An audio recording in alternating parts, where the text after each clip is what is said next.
Selamat bertemu kembali untuk guru-guru hebat di seluruh Nusantara. Baik, di sini saya akan melakukan tugas penimbasan guru belajar seri AKM.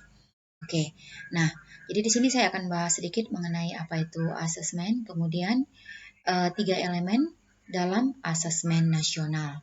Oke, jadi ujian nasional sudah resmi diganti oleh Menteri Pendidikan dan Kebudayaan, yaitu Bapak Nadiem Makarim menjadi asesmen nasional. Jadi sudah resmi diganti ya, jadi kita tidak akan pakai UN lagi. Nah, asesmen nasional itu adalah pemetaan mutu pendidikan pada seluruh sekolah, madrasah, dan program kesetaraan jenjang dasar dan menengah.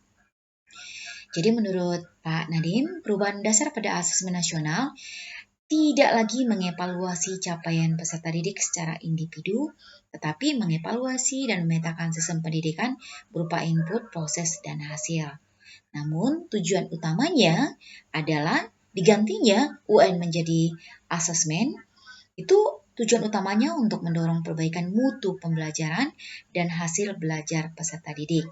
Nah, ini tentu didukung oleh Presiden kita Joko Widodo dari kebijakan Merdeka Belajar. Oke, apa sajakah yang menjadi elemen asesmen nasional? Yang pertama, itu ada 3 ya. Yang pertama, asesmen kompetensi minimum atau AKM.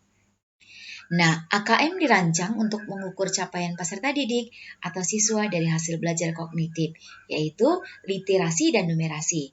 Kedua aspek kompetensi minimum ini menjadi syarat bagi peserta didik untuk berkontribusi di dalam masyarakat, terlepas dari bidang kerja dan karir yang ingin mereka tekuni di masa depan. Namun, kalau dikatakan dia fokus pada literasi dan numerasi, itu tidak berarti mengecilkan pembelajaran yang lain.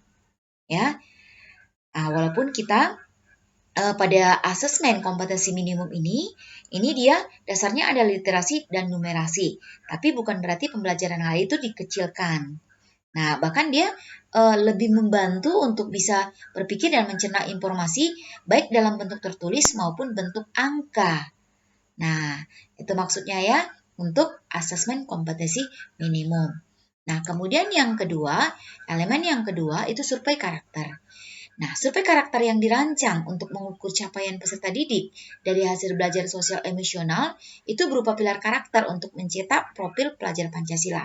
Seperti yang kita ketahui, ada 6 profil pelajar Pancasila, yaitu beriman dan bertakwa kepada Tuhan Yang Maha Esa serta berakhlak mulia, berkebinekaan global, mandiri, bergotong royong, bernalar kritis, dan kreatif.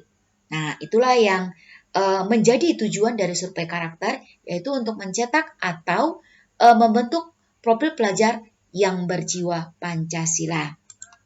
Selanjutnya elemen yang ketiga itu survei lingkungan belajar. Nah, survei lingkungan belajar itu untuk mengevaluasi dan memetakan aspek pendukung kualitas pembelajaran di lingkungan sekolah. Dijelaskan lagi oleh Nadiem, asesmen nasional pada 2021 dilakukan sebagai pemetaan dasar dari kualitas pendidikan yang nyata di lapangan. Hasil asesmen nasional tidak ada konsekuensinya buat sekolah. Maksudnya, seandainya sekolah mengikutkan diri, mengirimkan perwakilan dari sekolahnya untuk mengikuti asesmen, seandainya rendah pun nilainya, itu nggak ada konsekuensinya bagi sekolah. Nah, kenapa? Karena tujuan dari survei lingkungan belajar ini hanya dilakukan untuk pemetaan dasar dari kualitas pendidikan yang nyata. Itu artinya untuk memperbaiki pembelajaran yang berikutnya. Malah dengan adanya survei lingkungan belajar ini membantu Kemendikbud dan juga Dinas Pendidikan untuk bisa menyediakan apa yang diperlukan dari sekolah tersebut. Ya, kenapa? Karena laporan-laporan dari hasil asesmen mengenai survei lingkungan belajar itu kan menjelaskan profil kekuatan dan area mana yang perlu diperbaiki di sekolah tersebut. Oke. Nah, selanjutnya menurut Nadiem kita tak perlu melakukan persiapan khusus bagi sekolah untuk mengikutkan asesmen nasional ini. Tapi harus penting dipahami oleh guru, kepala sekolah, murid, dan orang tua.